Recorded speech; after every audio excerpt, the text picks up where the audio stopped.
In 2000, the market crashed. It's a big dot-com bust. And a friend and I were probably the last two guys to raise money before the market tanked. So we had $5 million 3 weeks before the market crashed. And for the next 4 years, we fought for our lives trying to get the company to profitability, which we did, and has been quite successful. But what we realized it was an extreme turbulence when we started out. And in turbulence, you can't plan your way out of turbulence. You can't imitate others. You just have to be really present in what's going on. And for me, I came from IBM at that point. I became aware of the importance of conversations, interactions. Because in a startup, and increasingly in all kind of work, things are moving faster and faster. And we didn't know everything about technology development, so we hired a bunch of people who knew a lot more about what they were doing than we did.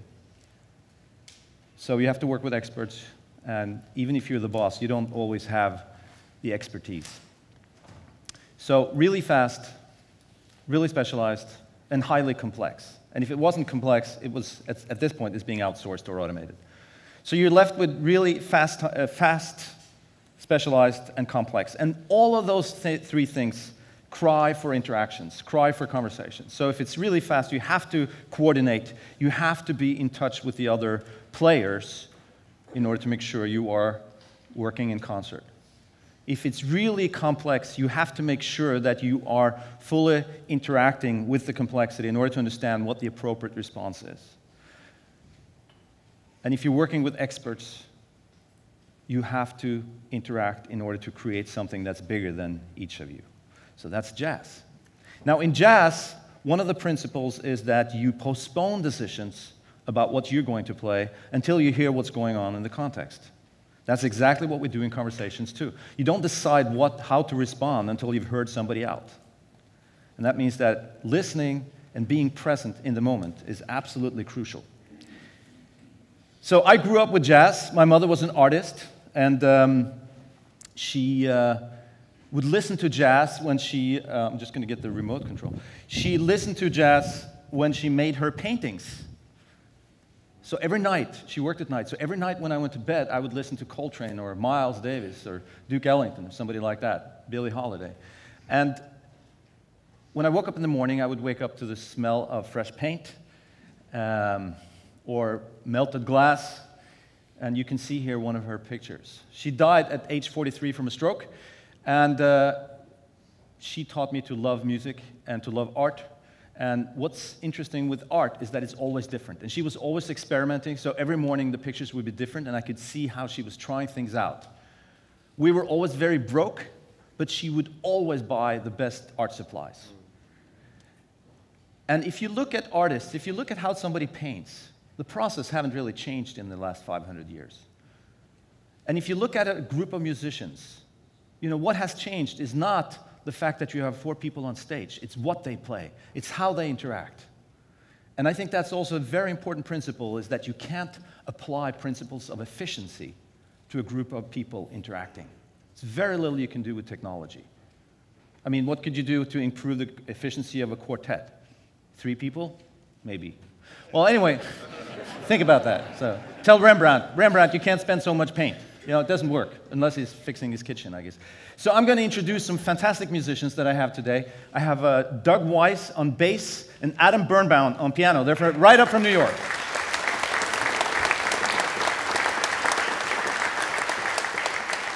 And we have never played together before, except on this sound check for about 10 minutes. So we'll see what happens.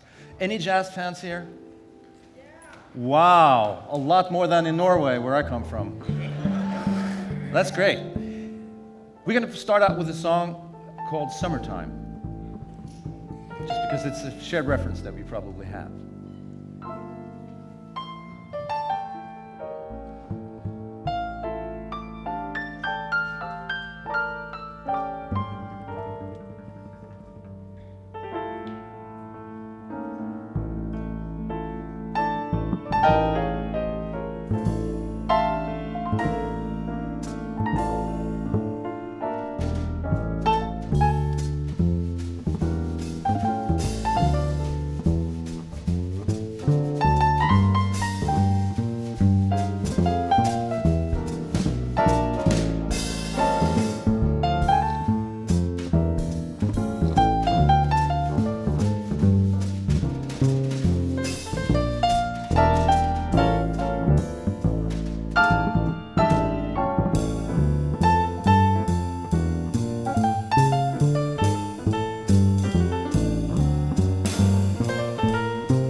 So we have some structure around it to help us limit the number of choices when we improvise.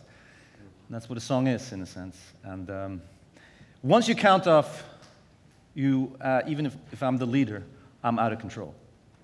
So once you count off, leadership is shared.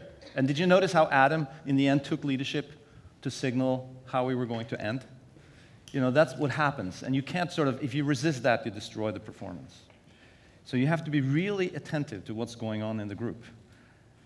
And in order to create that kind of a connection, in order to create that kind of interaction quality, because that's really how you measure musicians, and that's how you measure any conversation, is on the interaction quality and how quickly you can get to that point.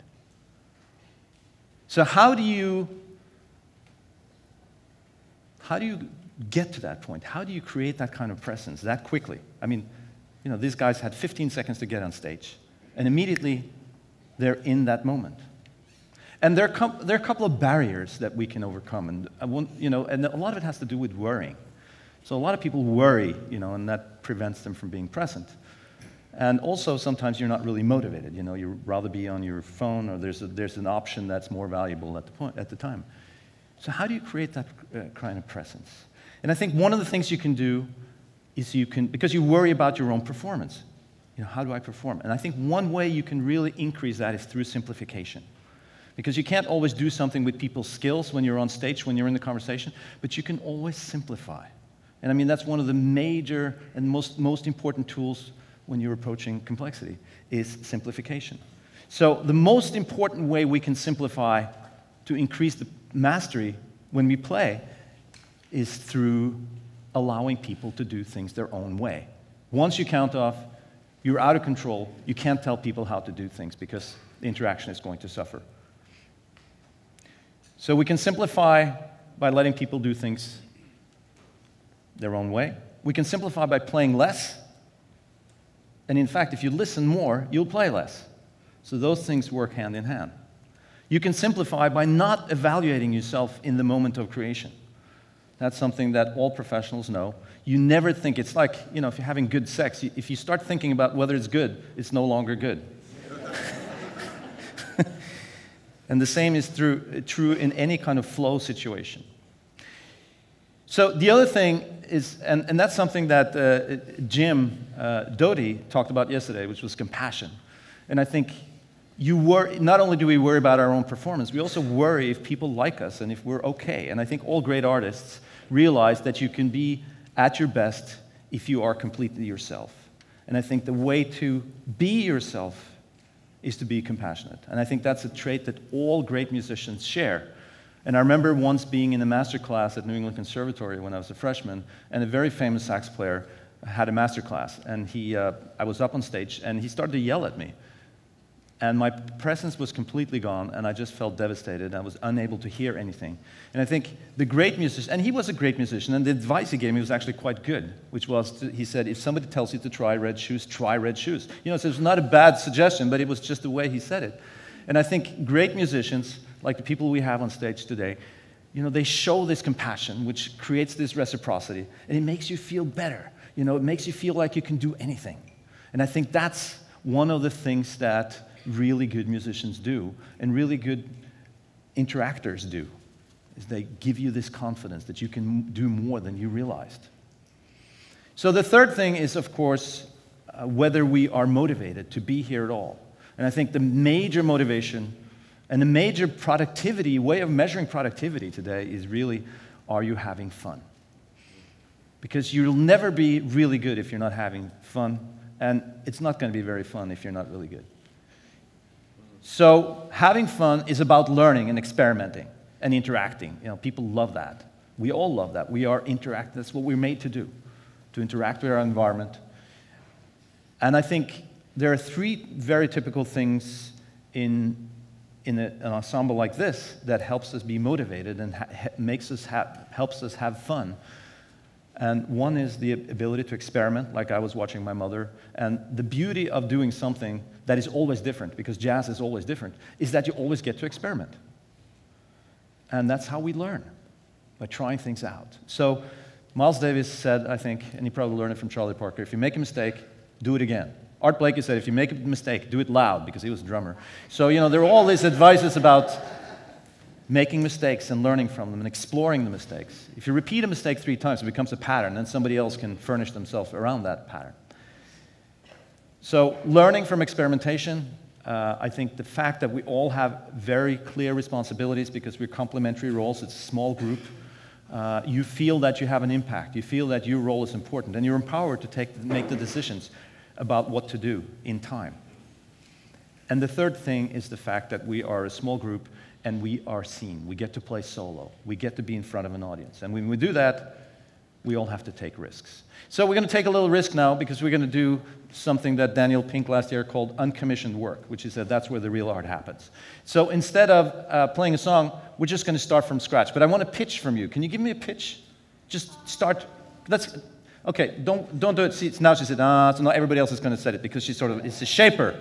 And I want you to be completely open-minded and just start singing a pitch and then adjust to the person next to you to see how quickly we as a group can make a decision about a pitch. Okay, are you ready? 1, 2, here we go. Okay, adjust. Okay, keep going, don't give it. Adjust, don't hold your thing, just adjust it. Okay, here we go. See that? Okay, okay. Can you give me a tempo? Give me a tempo. American audiences can't, come on, you're all such individuals, you can't play together? Okay, give me a tempo. That's a little slow. There we go, okay, we got it. So let's see where we go with this.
Different every time.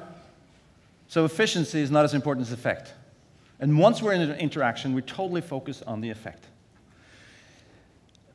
I want to switch gears a little bit and tell you a little story about my family. Because these principles don't only apply to jazz, they apply to life. This is my wife, Anna, who I met in 1994, and she got pregnant on the first date, and we had premature babies. You can see both of them here. Hannah is now 18. To the left, Sissel is 14. So we've gone through some really rough times with our kids, and we learned how to handle crises. And in 2009, my wife had a massive stroke at age 43. Here is this, and this happened in the United States. Here is her face. Let's see, this is the normal part of her face. And this is the part of the face that got paralyzed. And when your face is paralyzed, you can't really close your eye. You can't coordinate your eyes. It's hard to speak. It's hard to hear on the eye. And she also lost her balance. And this happened within 30 seconds on some friend's kitchen floor in New Jersey. So we got her to the hospital. And we were supposed to be here for a few days, and we ended up being here for 8 weeks. And the first thing I did was to start a blog, anonymously, because I knew that in crises, one of the most important things, or one of the things you can spend the most energy on, is informing other people. And I realized that if we can create quickly, you know, back to Deb's point yesterday, create a network and share. So we shared everything that was going on. I mean, we were personal without being private. We did it anonymously. But by doing that, everybody could help us. And we could tell them what we needed. So when we came back to Norway, and Anna was depressed, and I wrote about it on the blog, within a day, 30 bouquets of flower would arrive. When I took her to the hospital and the food was kind of shitty, I took a picture of the menu and put it online, and all of a sudden our friends organized fresh food dinner for her. And this rehab hospital where she spent the first 2 months was an hour outside the city. So without me doing anything, people started delivering fresh food every day for 2 months. And you know, my wife was a good chef. I'm not. So I realized that, you know, this is the kind of dinners I would make for my kids. So I put out in the blog, I said, how about me? You know, I'm running a business here, you know, I could need some help. So all of a sudden, people started to help us, you know, send me, you know, I get these text messages, put your oven on 400 degrees, you know, and somebody would show up. It's fantastic. And Roseanne talked yesterday about, you know, not asking the right questions. We were able to tell people what we needed, and people really want to help when you're in a situation like that. So by sharing what we were going through, everybody wanted to help us. Nobody was afraid to ask how it was going. You know, it really made a big difference.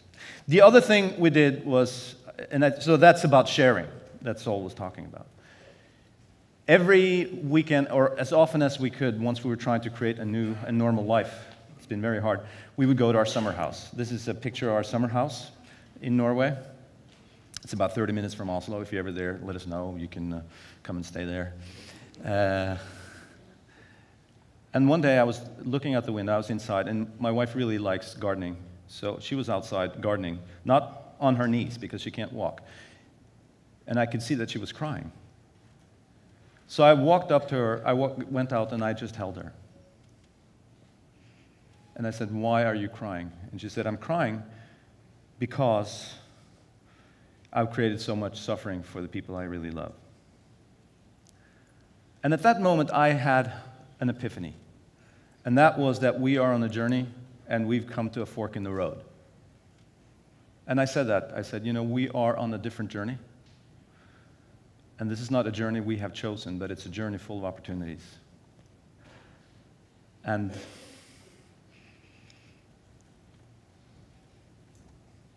it's a choice we have. And if we can look for opportunities, we have to let go of the notion of where we want it to go. And I think this is exactly what happens in jazz also. This idea that in order for something to happen, you have to embrace the ideas of others. You have to go in a different direction than you thought you were going, and you have to just be very open to what's going on. And I think that's true in jazz, it's true in life. And my wife has come up with this slogan, and you know, every night we tell each other that we're actually very lucky, because she could have died. We're very lucky to have love. We're very lucky to have a family. We're very lucky that we are together. There are lots of things to feel lucky about. My wife wrote a book, and there was a slogan in that book, and that was, control is for beginners. And I think that's a great slogan, because once you go live, once you're born, or once you count off a song, whenever other people and complexity is involved, you are not in control. But you can be in command, or not even in command, that's only in the Marines, but you can influence your life, you can influence the music, and that's what's so beautiful. And that's where we are now. So thank you very much for listening to us. Doug Weiss on bass, Adam Birnbaum on piano. Thank you. Thank you. Thank you.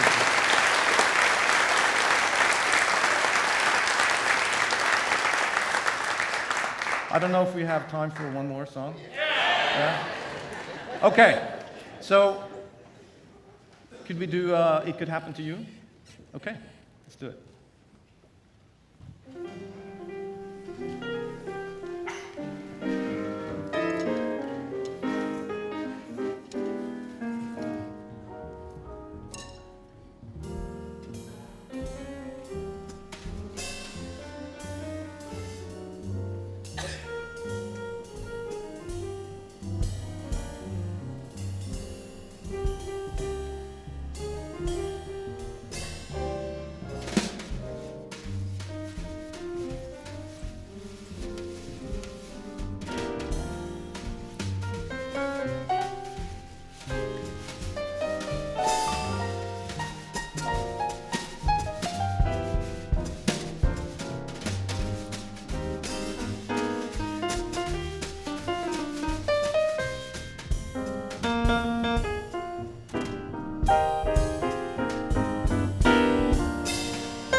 Doug Weiss, thank you very much. Thank you. Oh, you're so wonderful. Thank you. Thank you. Thank you.